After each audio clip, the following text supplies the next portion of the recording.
heartbreak. It's one of the most devastating things that you can experience in your life. And the loss turns your whole world upside down. I can attest to that. 6 years ago, I went through a divorce and my life turned completely upside down. And as a trained therapist, I thought I knew what I had to do and what the stages would be like. But when you're in it, it's completely different. You feel like your whole world is ending. If you don't know me, my name is Cassandra. I am a registered therapist and a relationship coach. This channel is all about healing after heartbreak and going from we to me with a focus on rebuilding yourself and your life. And that's why I created the heart cycle that we'll be discussing today, which is a framework that I use with my clients on navigating the healing journey after heartbreak. What I learned through my own journey is that pain can have a pattern, and of course it doesn't make it easier, but it does make it more understandable. The heart cycle helps you see where you are in your healing journey. It validates what you're feeling, and every single stage is temporary. But what I didn't expect was how many people told me that this framework helps them to feel less broken and feel more validated within their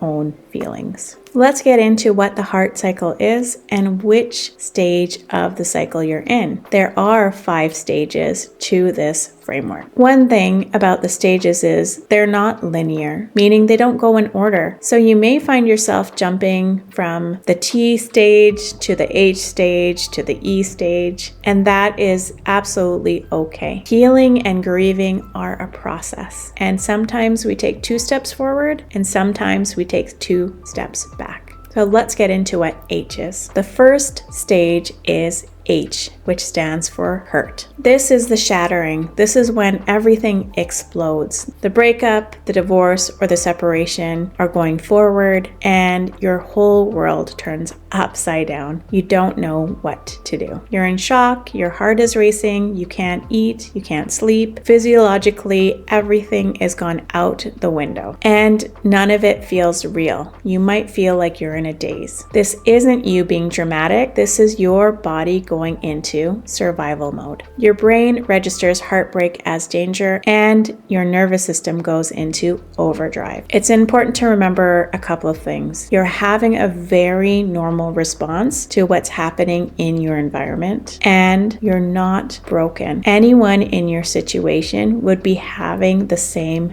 feelings, experiences, and physiological reactions. When we're in this stage, we want to practice regulation techniques. So this could look like meditation, it could look like mindfulness practices, it could look like connecting with friends. If you feel like that is something you want to do what helps you to regulate your system. And sometimes that looks like isolation, and if that is what you need, that is okay too. Stage 2 is emptiness and longing. Once the initial shock fades, that deep ache sets in. The craving for that person, the routine, and the comfort of that relationship. What's happening is your body is going through a withdrawal. At a biological level, your body literally misses the hormones that relationship created for you. So when you find yourself thinking, why can't I just move on? The reality is your biology hasn't caught up with your reality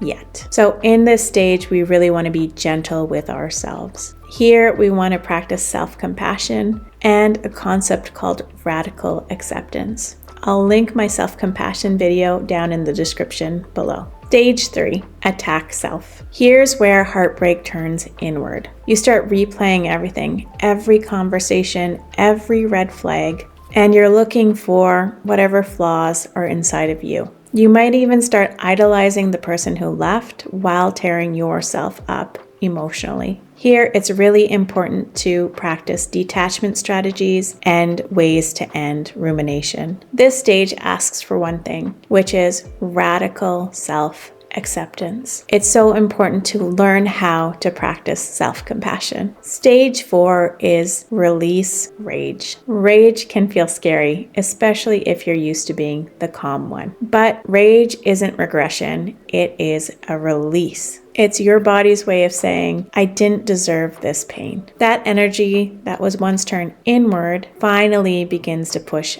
outward. And that's where you start reclaiming your power. When expressed safely, rage isn't destruction, it's liberation. How can we release rage in a productive way? A couple of ways. You can grab a pool noodle. You can go ham on an object, not a person, but an object, be it your couch, a bed, something that won't get broken. You can rage journal, where you'll write out all of the negative feelings that you have about the situation or the person. I advise you not to give it to the person, but just allow that release to come. You can also do something very physical, like kickboxing or martial arts, something that can get that rage out in a healthy, productive way. Many of us need that release in order to move forward. And finally, the part you feel that you'll never reach, but I know you will, is T. Stage 5, transformation. Transformation doesn't mean forgetting what happened and what your experience is. It's really about learning from that previous experience, rebuilding, and integrating those lessons into your life. In this stage, you start to rebuild trust with yourself. You learn how to set boundaries, and you rediscover who you are outside of the relationship. This is where pain can become purpose. And you can ask yourself, where you start shifting from, why did this happen to me, to what is this teaching me about who I'm becoming? This is such a beautiful stage. And when I went through it myself, I started to ask myself what it is that I like and I dislike. What kind of partnership do I want in the future? How do I want to show up in that partnership? What are the things that I really enjoy doing? It's a beautiful stage because you can really find out who you are, what your values are, what your ethics are, and what brings you